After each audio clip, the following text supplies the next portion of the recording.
الحمد لله بنعمته تتم الصالحات، والصلاة والسلام على خير خلق الله أجمعين. قال الله تبارك وتعالى: يرفع الله الذين آمنوا منكم والذين أوتوا العلم درجات. وقال أيضا: إنما يخشى الله من عباده العلماء. وقال النبي صلى الله عليه وسلم: العلماء ورثة الأنبياء. وقال النبي صلى الله عليه وسلم أيضا: يحمل هذا العلم من كل خلف عدوله، ينفون عنه تحريف الغالين وانتحال المبطلين وتأويل الجاهلين. حدثنا بجامع المسند الصحيح المختصر من أمور رسول الله صلى الله عليه وسلم وسننه وأيامه الشيخ عبد الرزاق بن عبد الخالق السنياوي،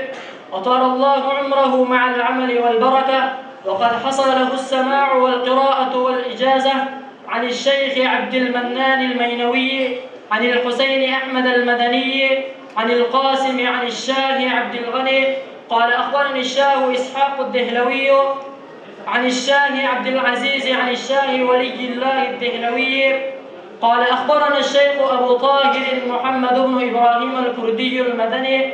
قال: أخبرنا والدي الشيخ إبراهيم الكردي المدني قال: قرأت على الشيخ أحمد القشاشي قال: أخبرنا الشيخ أحمد بن عبد القدوس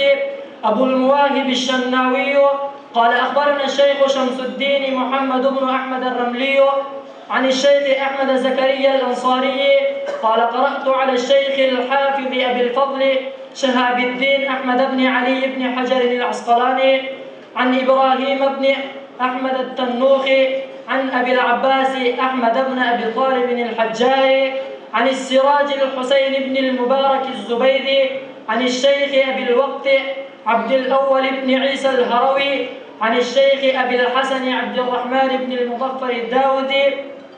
عن أبي محمد عبد الله بن أحمد السرخسي عن أبي عبد الله محمد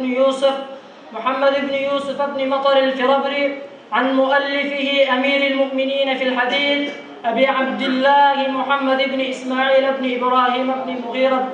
مغيرة بن بردزبة البخاري رحمهم الله الباري. اللهم انفعنا بعلومهم وعلومكم أجمعين،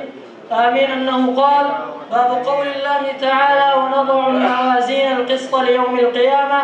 وأن أعمال بني آدم وقولهم يوزن. وقال مجاهد: القسطاس العدل بالرومية، ويقال القسط مصدر المقسط وهو العادل، وأما القاسط فهو الجاهل. قال رحمه الله: حدثنا أحمد بن إشكاب قال: حدثنا محمد بن فضيل عن عمارة بن القعقاع عن أبي زرعة عن أبي هريرة رضي الله عنه قال: قال النبي صلى الله عليه وسلم: كلمتان حبيبتان إلى الرحمن خفيفتان على اللسان ثقيلتان في الميزان، سبحان الله وبحمده سبحان الله العظيم، سبحان ربك رب العزة عما يصفون، وسلام على المرسلين، والحمد لله رب العالمين.